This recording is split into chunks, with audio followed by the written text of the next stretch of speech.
Chakravarti Rajagopalachari was a man of letters in more senses than one.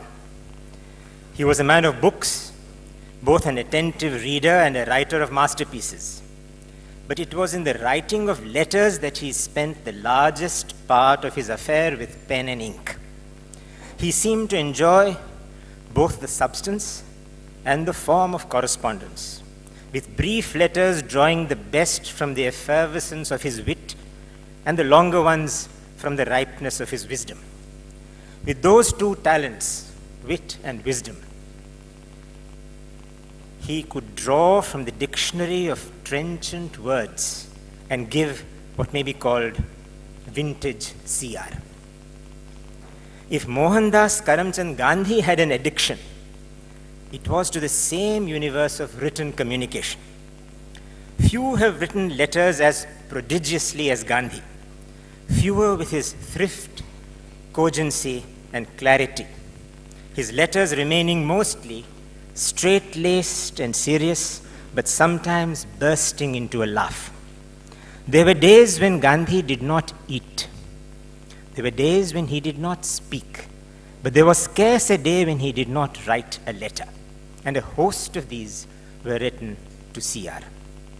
The letters from which we are going to hear readings today are letters exchanged between two men of similar age.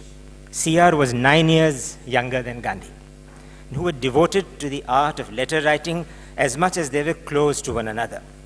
They also happened to be letters written by two men who shared 4 grandchildren between them. And above all, the letters are letters written on CR's side by a political disciple who had, in his own words, surrendered his heart to his master, but never fully his mind, or his choice of the method of struggle in their common cause, the freedom of India from British rule, but more importantly, India's emancipation from the chains tied around her by the follies of her own children. CR and Gandhi shared about 30 years of colleagueship, hardship, and friendship. Letters or postcards written on handmade paper and posted from different locations and also from wayside railway stations sustained the association no less than time spent together. Come back, CR writes to the Mahatma on June 16, 1920, and give us life. Come back from what? Is that a prayer or an admonition? Counsel or a subtle warning? Is it an individual's appeal or a collective pleading? Perhaps the words are a blend of all that and more. I believe they are written by one whose faith in his leader did not indemnify the object of his faith from misjudgments, error, or even folly. Can faith be judgmental? The writer, CR, addresses Gandhi as master. Can one admonish one's master? Not usually. But then CR is not usual. CR was never usual. The letter, Come Back, is about and around Sarala Devi Chaudharani, married to the distinguished writer and nationalist Rambhaj Dutt Chaudhary. Sarala Devi was Rabindranath Tagore's niece, a graduate and gold medalist of Calcutta University, and a noted poet and singer most famed for her rendering of Bande Mataram. Gandhi had seen her and was drawn to her in a way he had not been drawn to most women. The phrase spiritual marriage had been contemplated by the Mahatma. Come back was the letter that CR wrote to him, meaning come away from Sarala Devi. Describing Kasturba in the same letter, he says, and you will hear CR say that.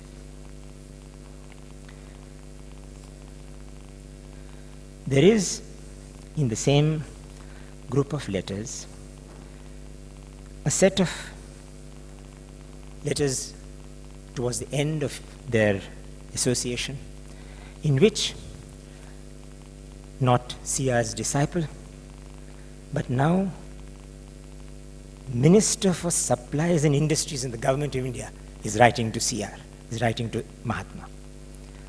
The Mahatma has written to the minister, C. Rajagopalachari, who was also the pioneer of his khadi work, to spare, please spare, 1900 bales of khadi yarn to be placed at the disposal of a non-governmental agency in Noakhali for distribution among the unemployed in Noakhali. CR writes back to say, government yarn can only be distributed by government agencies, not non-governmental agencies. The father of the nation's abject appeal is set aside by the Minister for Industry and Supply.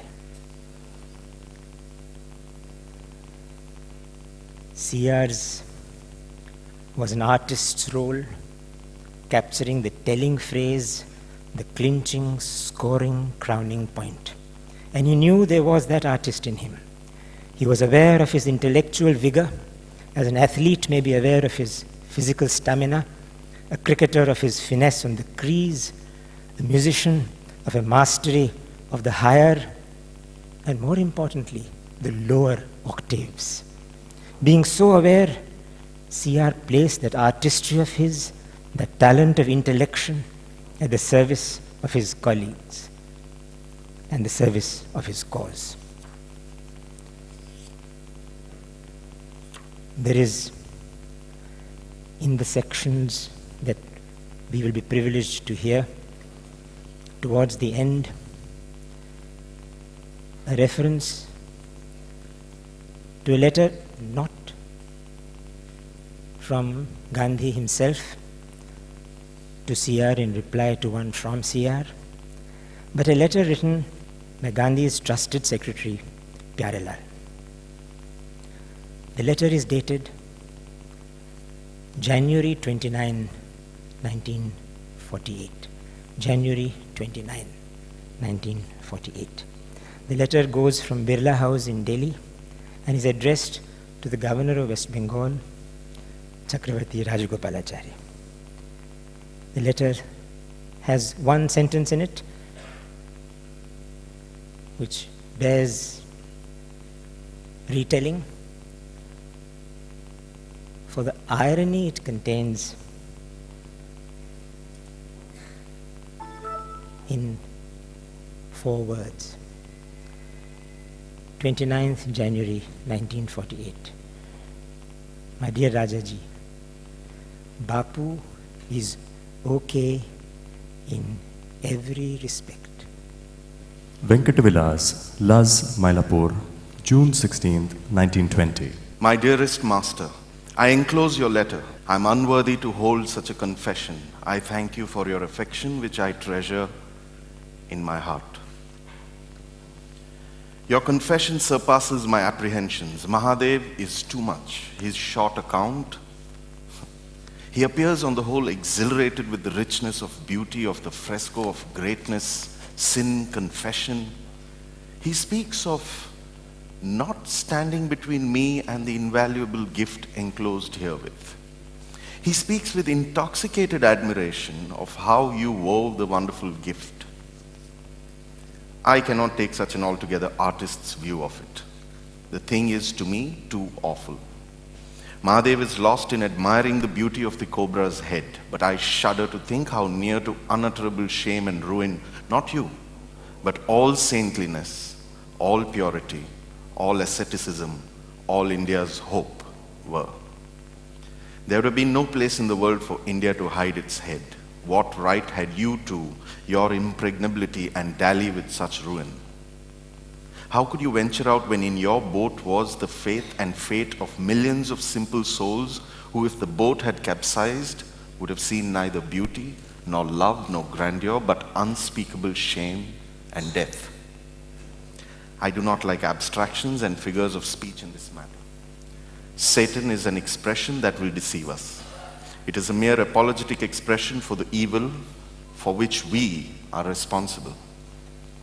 Throne of a whole people's implicit trust, my dearest master, allow me to be harsh.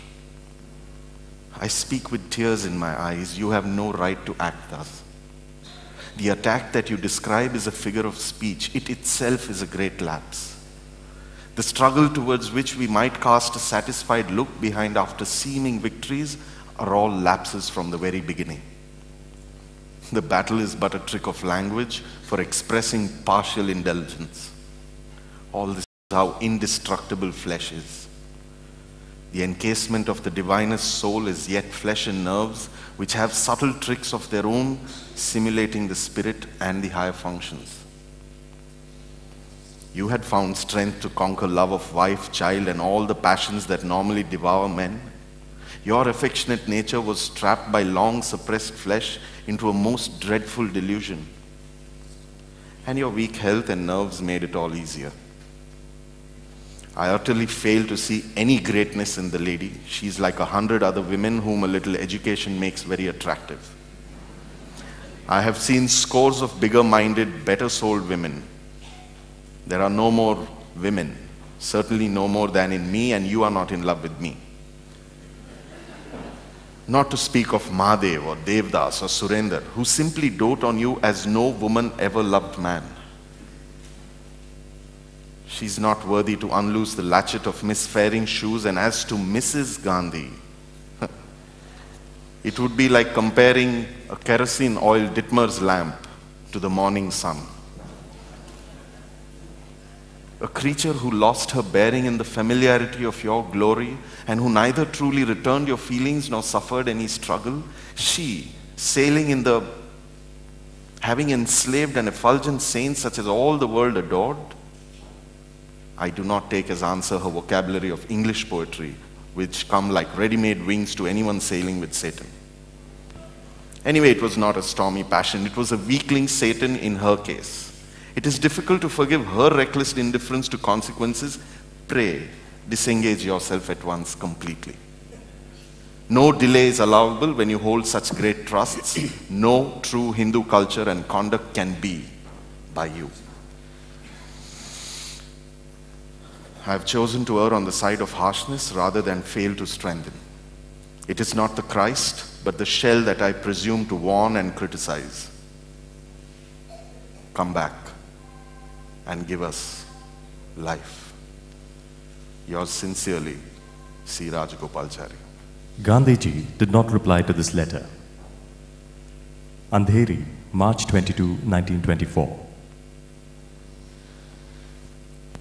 Dear Rajagopalachari, this is handmade paper. I understand it was specially got and printed for me. I am using it for the first time today. It is now after 3:30 a.m. I have hardly slept during the night after 12. You are one of the reasons. I had a chat with your son last night. Incidentally, I asked him whether he wrote to you and you to him in English or Tamil. When he told me it was English, the information cut me to pieces. We had then a discourse upon the possibilities of Tamil. Young Ramaswamy thought that it was not capable of being used for high and scientific thought. My brain then began to work, and it is still working. You are my greatest hope. Why this, as it seems to me, grave defect? If the salt loses its savor, etc. What are the Tamil masses to do if her best sons neglect her? What is the future before poor Ramaswamy as a worker among the masses? Do enlighten me, or promise henceforth to write to the young man in your best Tamil. With deepest love, MKG.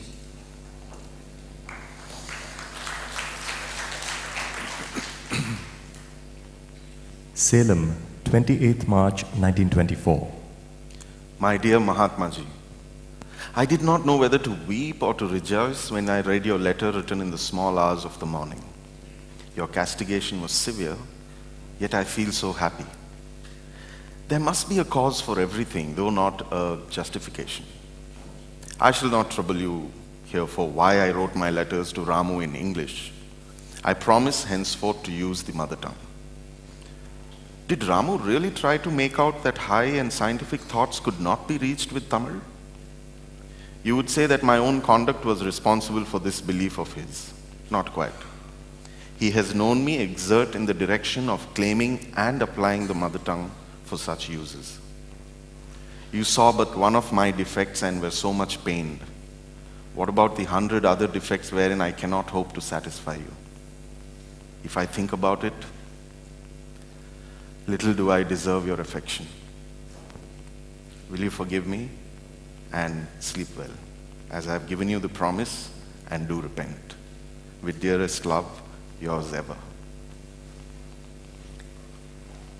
July 16, 1925. My dear CR,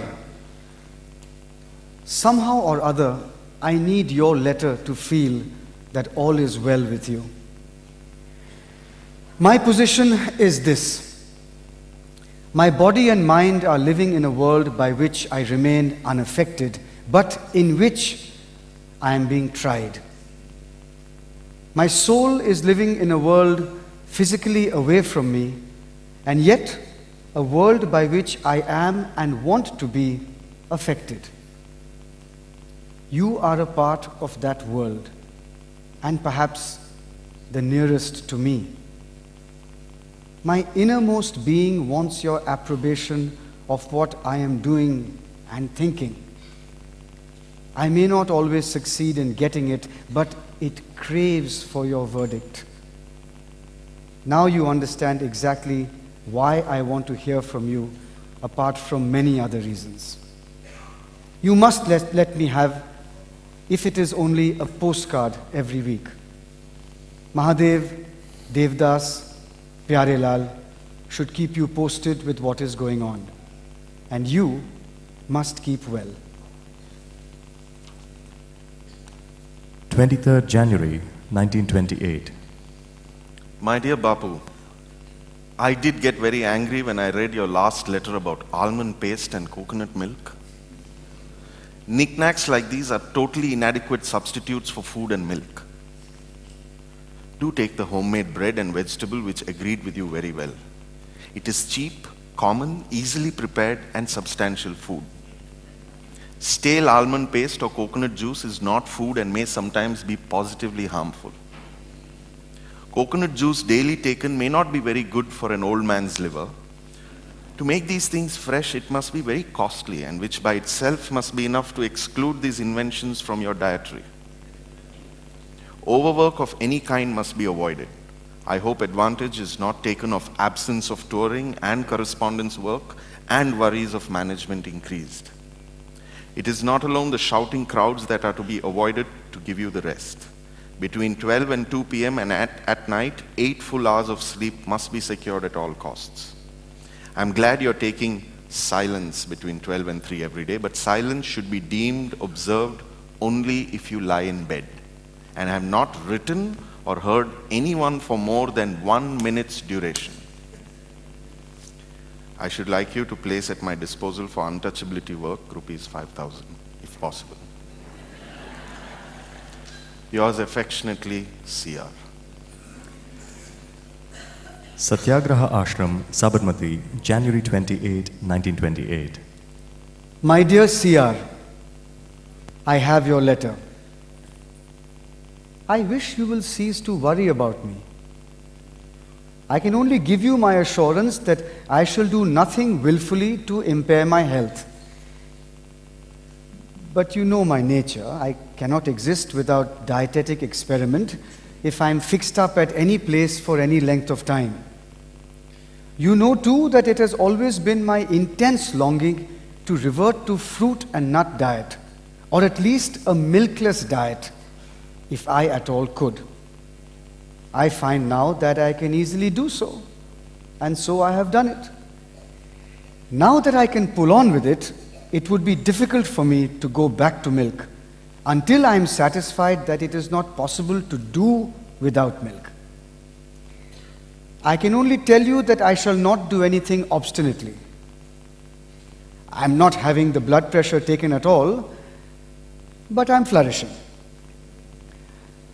I discovered in Kathiawad that I could bring my voice to almost the original pitch without fatigue and without any discomfort. It was a well thought out, very rapidly delivered speech, lasting for full 1 hour, and there was no trace of exhaustion after it. Surely that was some test of my prowess. And I was able to talk, not merely attend committee meetings, for 2 nights, successfully lasting up to 11 o'clock. About work too, I cannot say that I am not doing very strenuous work, but it is not beyond my capacity. What has given Lakshmi her fever? I hope that she is all right now. I hope to send you rupees 5,000 for untouchability work soon. Bapu. Gandhi's health worries CR, even as CR's and that of Lakshmi, who had been briefly unwell, worries Gandhi. Pudupalayam, 8th February 1928. My dear Bapu, your loving letter. Lakshmi is now up and moving about. There is still some cough, otherwise she is well. I do not need any relief from there. Now, will you not isolate yourself completely from work for a month at least and sleep as much as you possibly can and avoid all hard thinking? Yours affectionately, CR. I am of the opinion that the nut diet should be given up and the milk resumed. Bolgad, 10th December 1927. My dear CR, you will be surprised to know that at last I have 3 days of quiet in a beautiful little village. Then a doctor came to take my blood pressure. Niranjan Babu made the arrangements. And when the doctor read 190, he got frightened. And the whole of the program has been rearranged. Hence the rest. Personally, I am inclined to disbelieve the doctor's reading.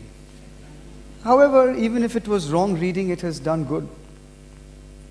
A new doctor who has come today from Cuttack has read anything between 155 and 165. His own reading is between 155 and 160. Mahadev and Pyarelal read 165. The diastolic is 90 to 100. If these readings are correct, the blood pressure is the same as before. There is nothing to worry about. However, I am not writing this to tell you about the blood pressure. Enough for you to know that I am all right.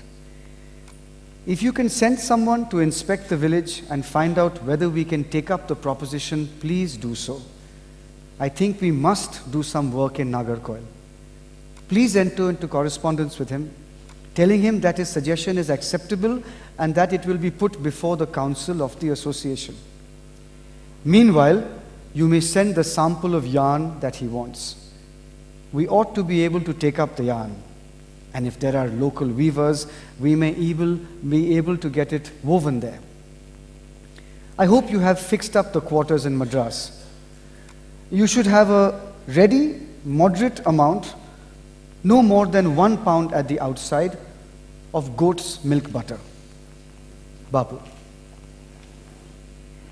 Gandhi Ashram, Tiruchengodu, 21st of March 1928. My dear Bapu, regarding the food experiment, I accept your assurance that all my points are wrong. I myself was feeling I had grown cantankerous. I'm glad, however, that you have suspended the experiment. Your letter has not helped me attain the peace which you intended it should do. I see your love and your reasonableness, but peace must come from within.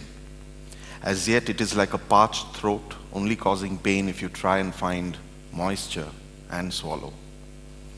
Your refusal to publish my appreciation of the Komila young man is, I think, unjust. I think they deserve the advertisement your columns would give. Your note about my conversational article on Hindu-Muslim unity, I'm not surprised. Everyone dealing with gunpowder and sharp weapons is anxious that no others should come near. I fully expected you would put an embargo on such stuff. That is why I called the article Unsold Stock. And unsold it is, and you advise that it should not even be exposed for sale. Your unhappy CR. Satyagraha Ashram, Sabarmati, 27th of May, 1928. My dear CR, I just read your pencil notes, Unsold Stock. The views about Khadi are purely introductory.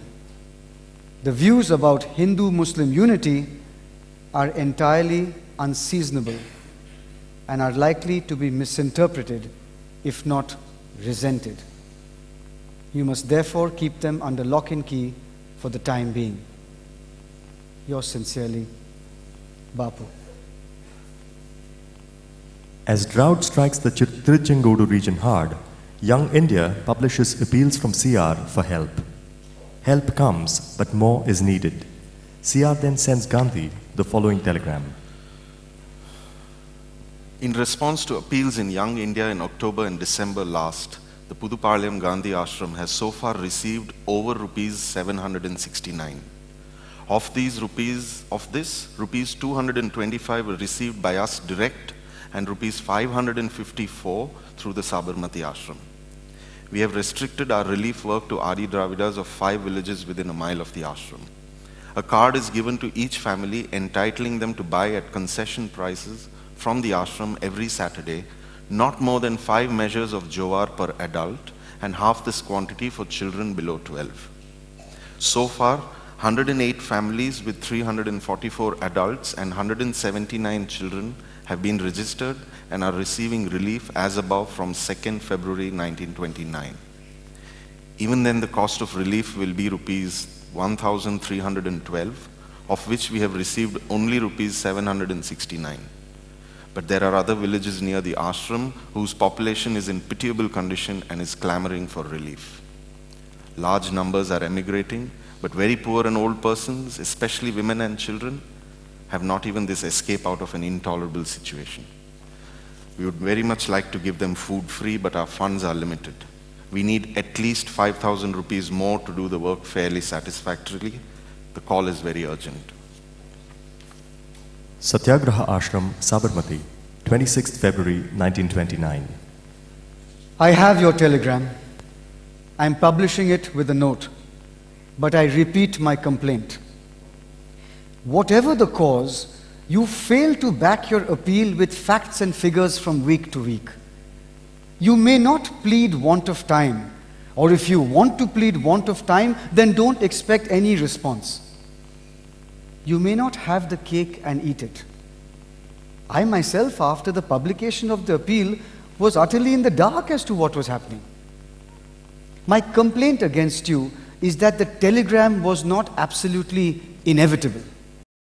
The facts related in the telegram do not suddenly come under your notice. You can send telegrams about landslips, overflowing flood to a terrible extent, but you cannot telegraph about the daily happenings in a famine area unless you send news to a distant newspaper from day to day. Do please wake up. I will find the rupees 5,000 somehow or other, but what is the use? They won't be in answer to your appeal. That would be merely from friend to friend. And that is not how you want this relief, if I understand it rightly. And if you wanted it that way, you could simply have telegraphed, "You must send me rupees 5,000 for my starving people." Khadi dominates the year 1929 for CR and, through remote control, Gandhi as well. Late into the year, CR shares with Gandhi his delight over an instance of Khadi-based honesty. I admit that till now I have been indifferent regarding Khadi, but I have now realized that Khadi men are men who follow truth. The day before yesterday, I went to the Coimbatore Khadi depot. I had with me notes of the value of rupees 10,000, which I placed on the table. I quite forgot about the money and left the depot. After some time, your manager saw the money and in the hot sun came to Podunur, handed over the money to me. This letter shows how unreasoning and illogical we are. Surely there is no necessary connection between honesty and khadi. Even rogues must cover themselves and therefore may wear khadi. I am sorry also to have to confess that not all the workers in the employ of the All India Spinners Association have always been found to be honest. Would that every one of them was incorruptible. But alas, khadi service, like every other service, has its black sheep. And supposing for the moment that all khadi servants were incorruptible, it is still possible for khadi to be a huge mistake or an economic waste. But I know that many have come to khadi not on the strength of its merits, but on grounds irrelevant to khadi.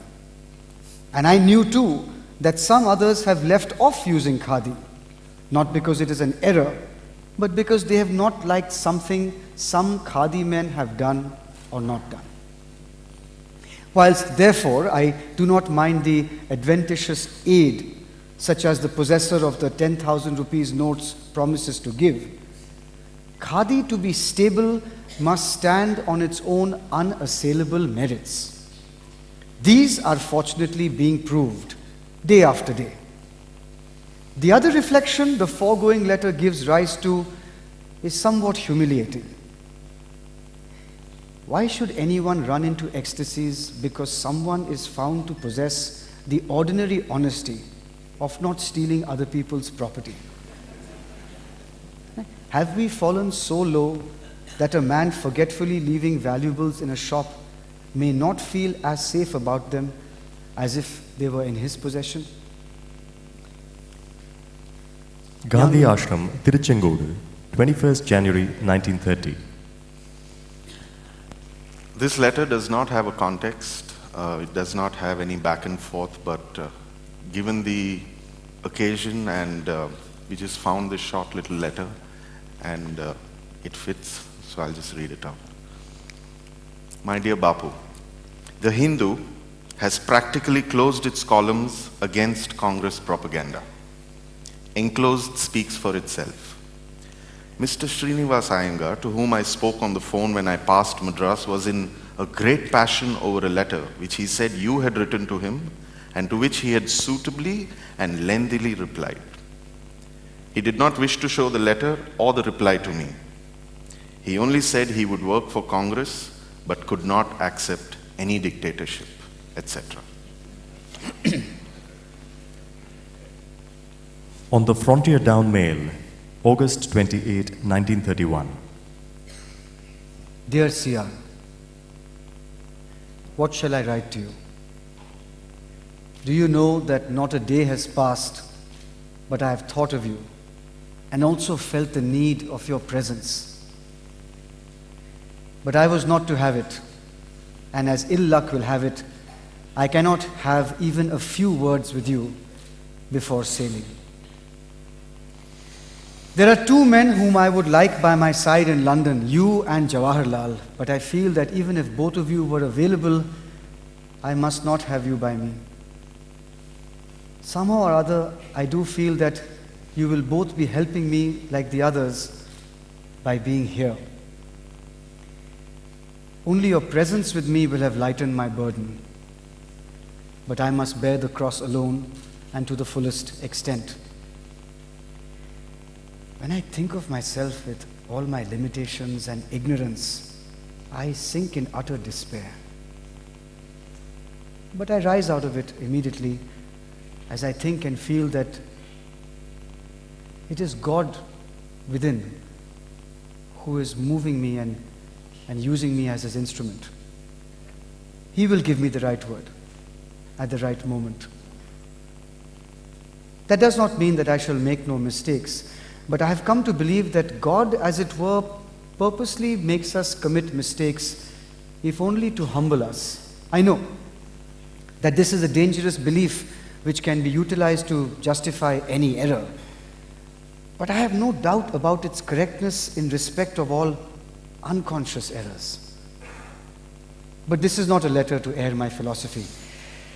This is written to ask you to give me through weekly letters sent even by air mail what I cannot get through your presence.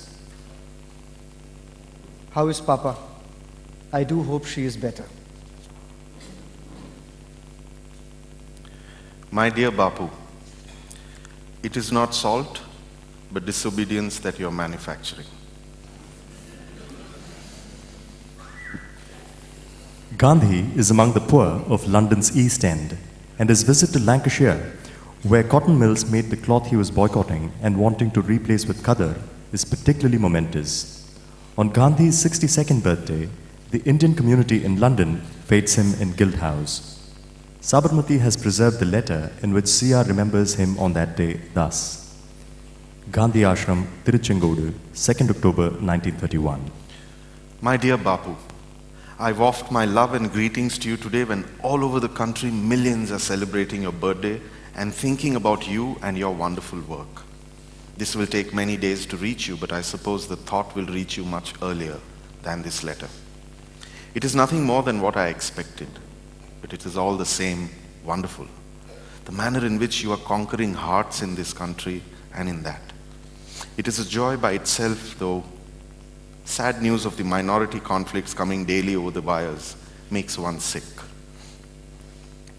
When I think of all that has happened these 12 years, one thing after another, it looks all like a glorious dream, and I am filled with thankfulness for the privilege of love and intimate association that I have enjoyed at your hands.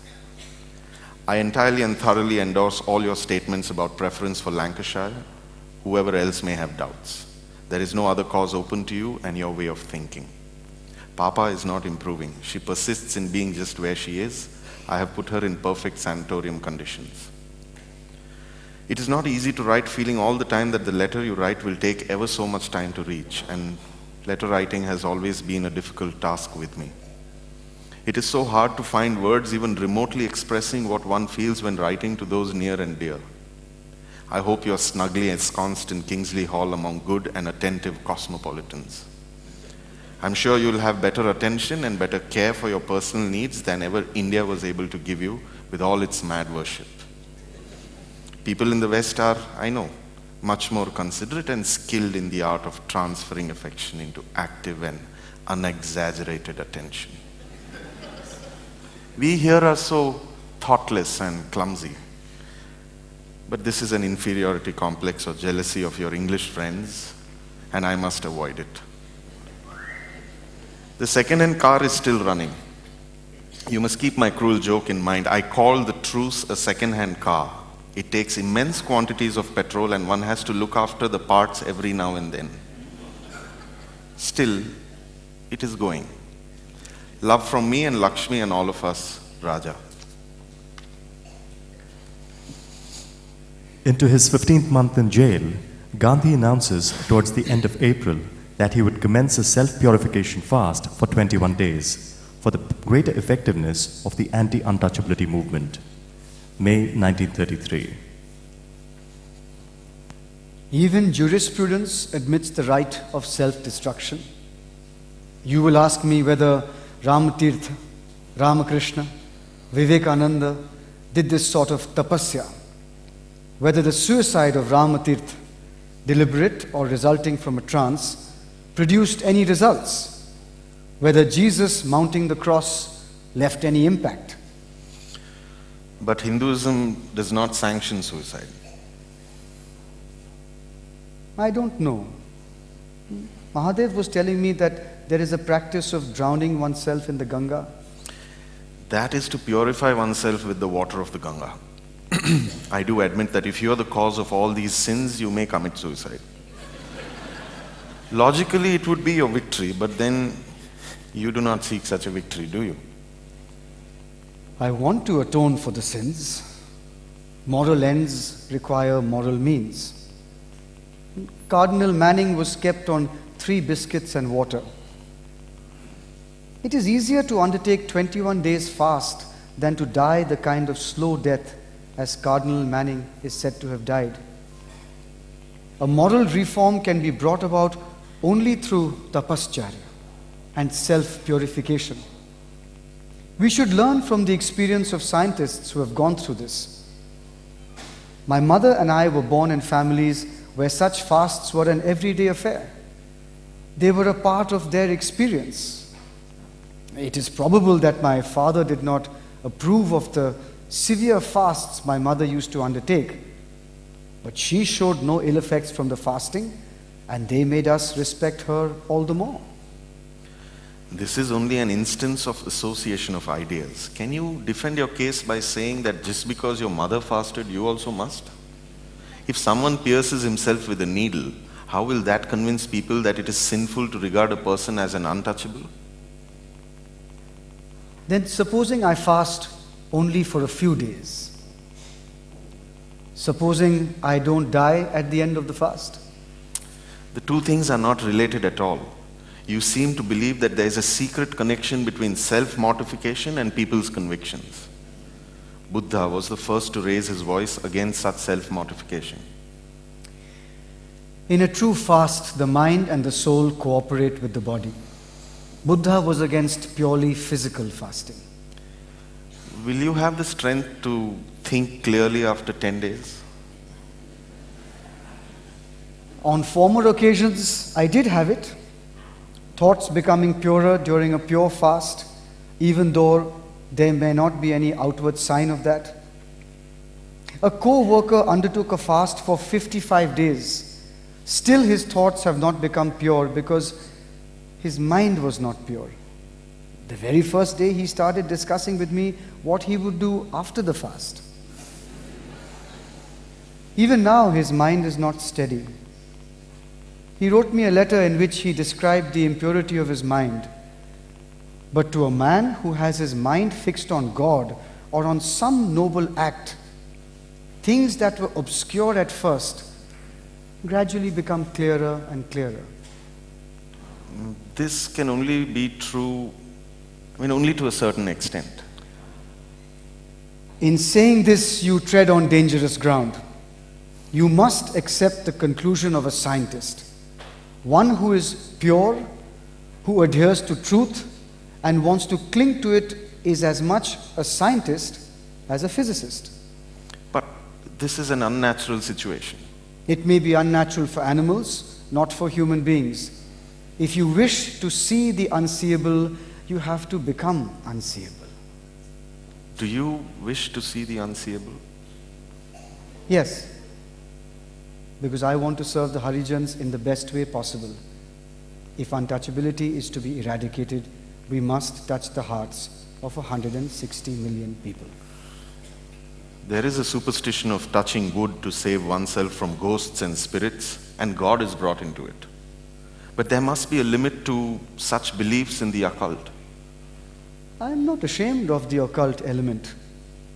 You seem to say that it is harmful to believe in the occult. Yes, if it results in death. You want to have the cake and eat it too. For the sake of argument, I shall grant that fasts which end in death are wrong. Your argument implies that mortification of the flesh can never do good. It may sometimes. From the medical point of view? No, even from the spiritual point of view. Then you have lost.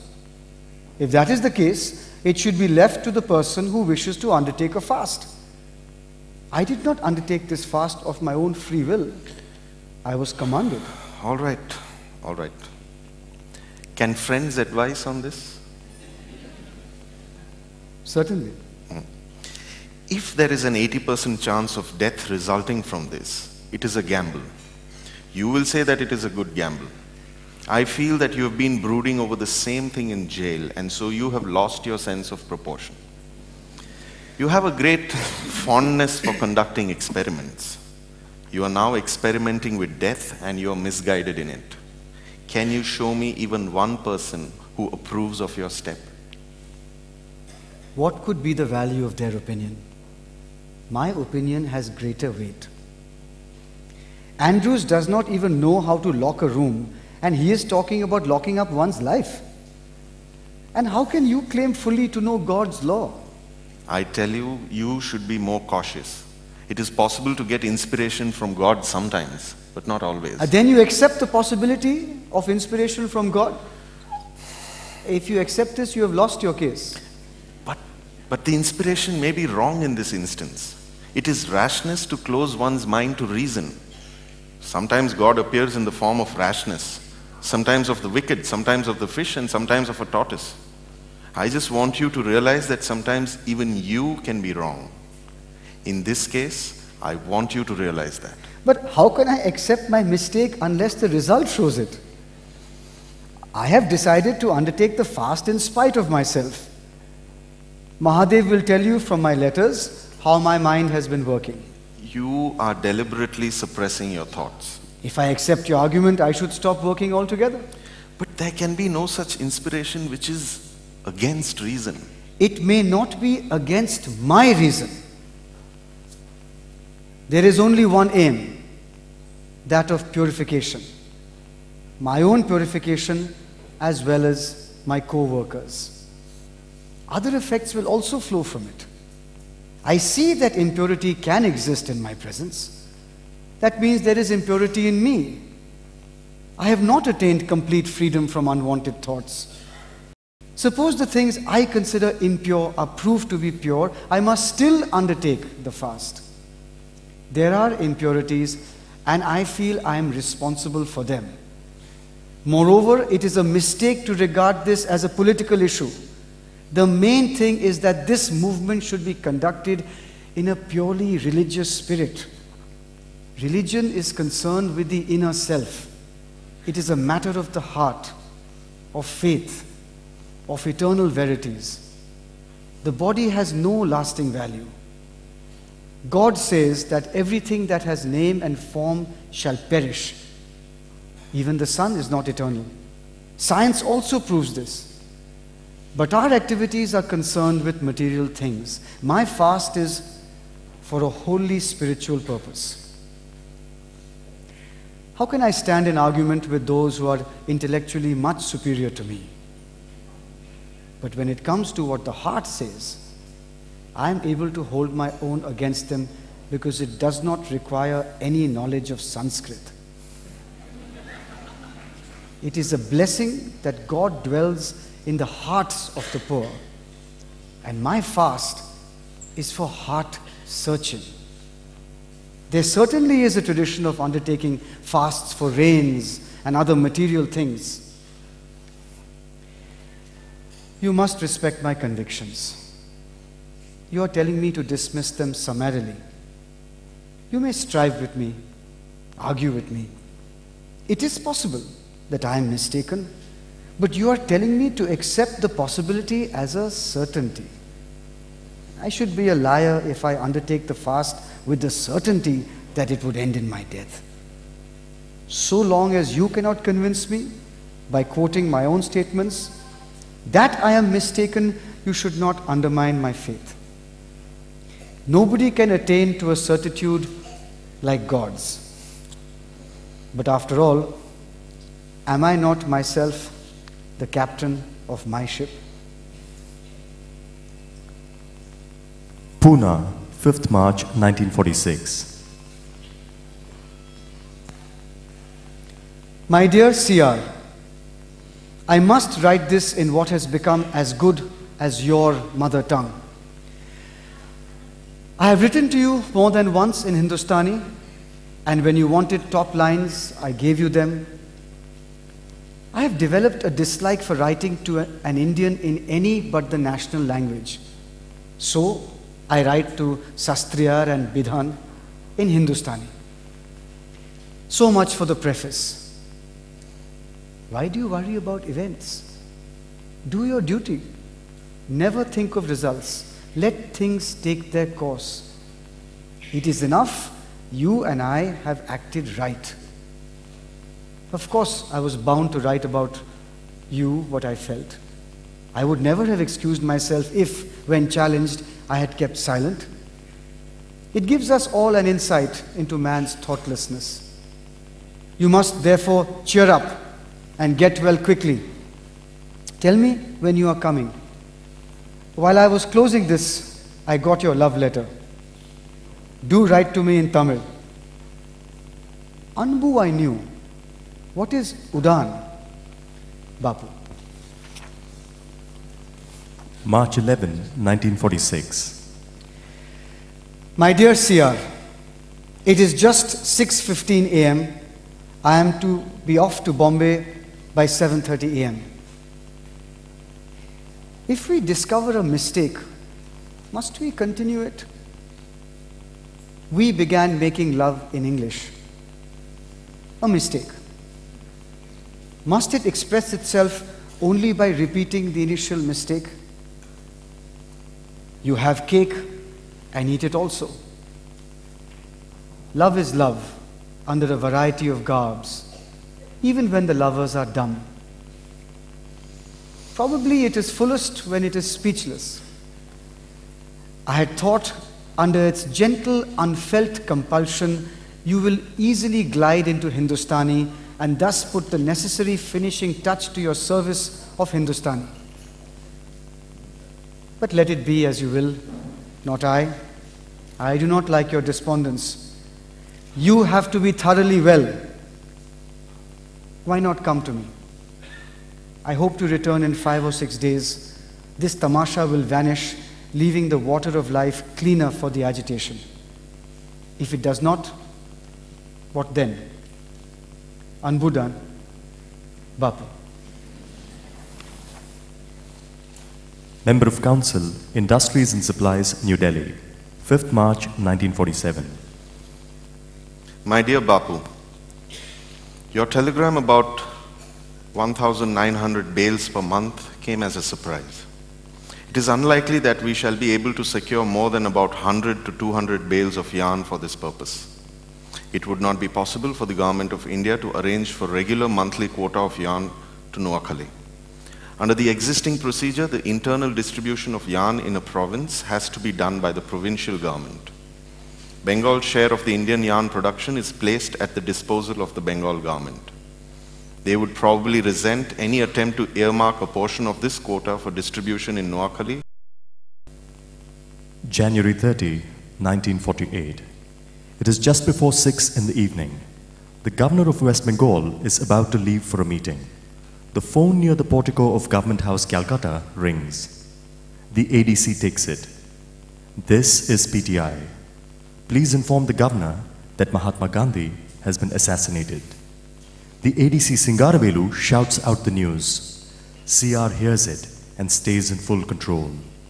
He asks the ADC to put through a call to the Governor General, Lord Mountbatten. The call comes through. Look after Jawahar. We have been robbed of our greatest possession by a senseless lunatic. May God help India.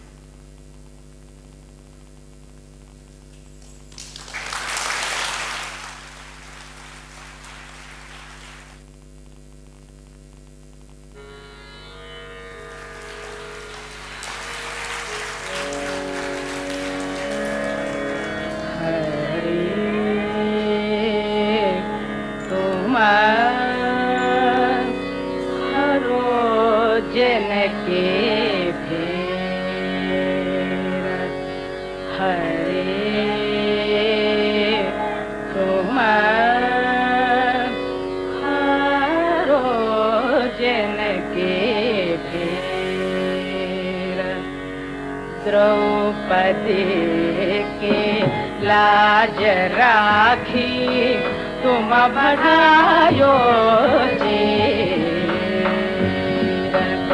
Draupadi की लाज राखी तुम बढ़ायो जी। हरि तुम्हारो जनकी भक्त कारण रूपन हरि धर्यो आप शरीर। भक्त कारण रूप नर हरि धर्यो आप शरीर हरि न कश्यप मारलीन हो हरि न कश्यप मारलीन हो धर्यो नाहिन थे हरि तुम्हारो जन के थे मूढ़ते गजरा जरा ख्या किया बाहर नीर मूढ़ते गजरा जरा ख्या किया बाहर नीर दास मीरा लाल गिरधर दास मीरा लाल गिरधर दास मीरा दास मीरा दास मीरा लाल गिरधर दास मीरा लाल गिरधर दास मीरा लाल गिरधर दुख जहाँ